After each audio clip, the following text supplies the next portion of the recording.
আমি 1800 টাকা বেতন দিয়ে শুরু করি গার্মেন্টসে।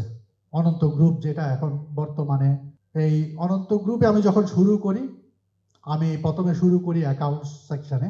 তখন আমাকে জিজ্ঞেস করলো একজন, তুমি যে অ্যাকাউন্টসে কাজ করো, what is your future plan? আমি তখন বললাম আমি অ্যাকাউন্টসের ডিপার্টমেন্ট হেড হব।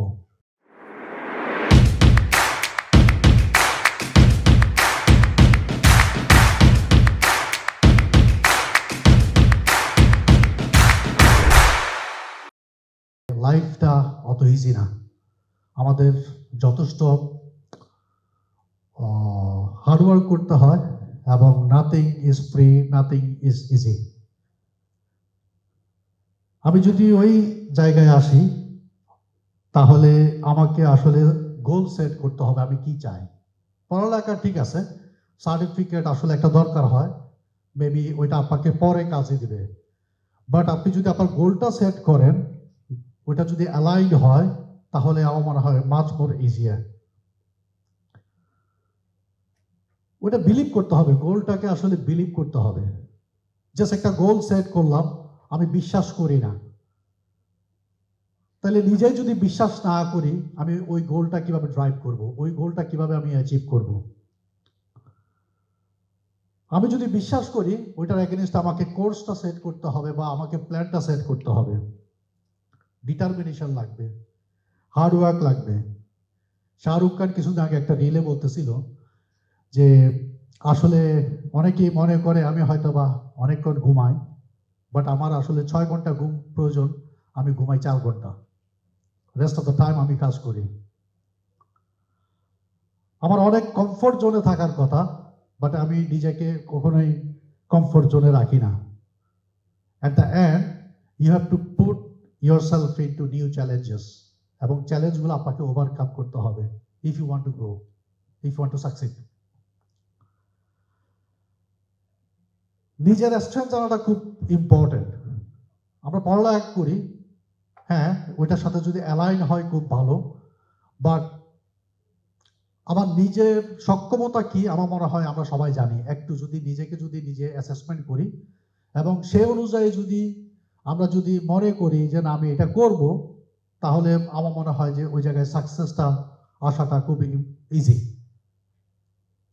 আমি আমার নিজের কথাটা বলি, আমি কিভাবে গার্মেন্টস কেরিয়ার শুরু করলাম, দ্যাট ইজ ভেরি ইম্পর্টেন্ট। হয়তো বা আমি চেষ্টা করব বুঝাইতে। আমি যখন শুরু করি 1992 অগাস্ট, 19 অগাস্ট, আমি 1800 টাকা বেতন দিয়ে শুরু করি গার্মেন্টসে। অনন্ত গ্রুপ যেটা এখন বর্তমানে, এই অনন্ত গ্রুপে আমি যখন শুরু করি, আমি প্রথমে শুরু করি অ্যাকাউন্টস সেকশনে।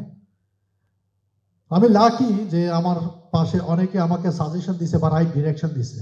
তখন আমাকে জিজ্ঞেস করলো একজন, তুমি যে অ্যাকাউন্টসে কাজ করো, what is your future plan? আমি তখন বললাম আমি অ্যাকাউন্টসের ডিপার্টমেন্ট হেড হব। উনি বললো যে না, তুমি পারবা না, because you are not a chartered accountant. Do you have a plan for further study? I said no. তখন বললো যে তাহলে you should not continue in accounts department. তখন কমার্শিয়াল ডিপার্টমেন্ট খুব পপুলার, বিকজ কমার্শিয়াল ডিপার্টমেন্ট সব কিছু দেখতো, marketing, sales, bank এবং some of the part of the production or full part of the production.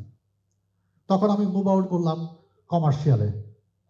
কমার্শিয়ালে যাওয়ার 2 বছর পরে আমার ম্যানেজমেন্ট মনে করলো যে না, আরো কিছু চ্যালেঞ্জিং পজিশনে আমাকে দেওয়া উচিত, তারা আমাকে দিল প্রোডাকশনে।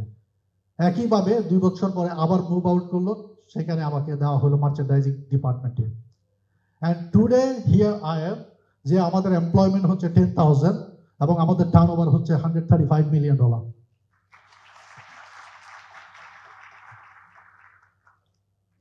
আমি অনেকদিন ধরে এই সুযোগটার অপেক্ষা করতেছিলাম যে আমার বক্তব্যটা যদি আমি বলতে পারি, আমি যদি মিনিমাম একজনকে ইন্সপায়ার করতে পারি,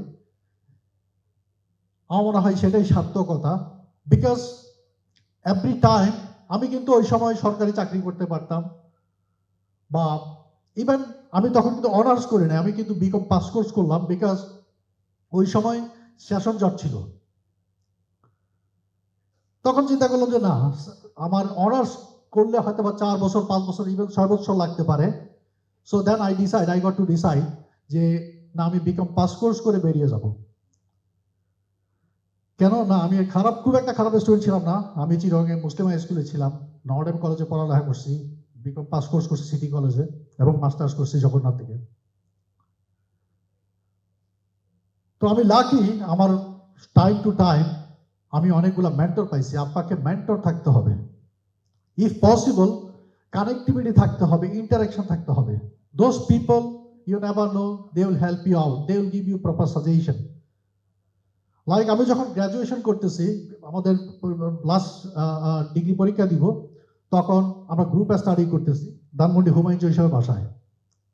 তখন উনি ঢুকতেছিল, জাস্ট উনি তখন গার্মেন্টসটা শুরু করতেছে, এলসি খুলবে। তখন আমাদেরকে জিজ্ঞেস করলো, তোমাদের প্ল্যান কি? আমরা বললাম ঠিক আছে, ডিগ্রি পরীক্ষা দিচ্ছি, মাস্টার ডিগ্রি দিব। বলে যেন তোমরা ডিগ্রি পরীক্ষা দেওয়ার পরে, গ্র্যাজুয়েশনের পরে তোমরা জয়েন করো আমার সাথে, বিকজ আমার ইন্ডাস্ট্রি নতুন। 4 জনের ভিতরে 3 জনে জয়েন করলো না, আমি জয়েন করলাম। ওইখানে আমার একটা ব্রেক থ্রু, হুমায়ুন হিসেবের হাত ধরে। তারপরে যেটা বললাম, এইভাবে আমাকে টাইম টু টাইম ব্যাংকের MD, I don't know, maybe আমি তাদের সাথে কমিউনিকেশন রাখতেছিলাম, মেবি আই ওয়াজ গুড, এবং তারা হয়তো বা মনে করছে আমার ভিতরে কিছু একটা দেখছে, যার কারণে তারা মনে করছে যে না, আমি যদি একে একটা সাজেশন দেই, একে একটা লিড দেই, বা ওকে যদি একটা প্ল্যাটফর্ম দেই, অথবা ওকে যদি আমি সুযোগটা দেই, আমার মনে হয় যে সে ভালো করবে। And that's what exactly happen, because আমার পক্ষে একার পক্ষে সম্ভব ছিল না এই জায়গায় আসা। অনেস্টি এবং লয়্যালটি ইজ ভেরি ইম্পর্টেন্ট।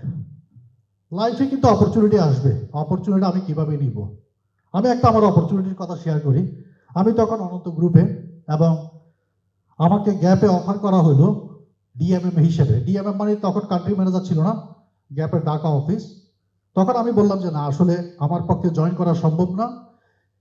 যদি জয়েন করতে হয়, তুমি আমার ম্যানেজমেন্টের সাথে কথা বলতে হবে, বিকজ আমি এইখান থেকেই যা কিছু জয়েন করছি জিরো থেকে, আজকে যে তুমি আমাকে অফার করতেছো, এই সম্পূর্ণ জিনিসটাই তাদের ডেভেলপমেন্টের মাধ্যমে, তাদের ট্রেনিং এর মাধ্যমে, তাদের ইনপুটের মাধ্যমে আমার আজকের এই অবস্থান। বেটার তোমরা ওদের সাথে কথা বলো, if they allow me I will join. এটা বললাম এই কারণে, অপরচুনিটি আসবে। আমি ওই দিনের ওই অপরচুনিটি নেই নাই, তার অর্থ এই না যে আমি রিগ্রেট করতেছি বা আমি আজকে খারাপ আছি। আমি যদি জানি আমার স্ট্রেংথ কি, এবং আমি যদি সেই লক্ষ্যে যদি অবিচল থাকি, I can reach there. It is possible. That's all from my side. আমার মনে হয় আমি বলার চেষ্টা করছি।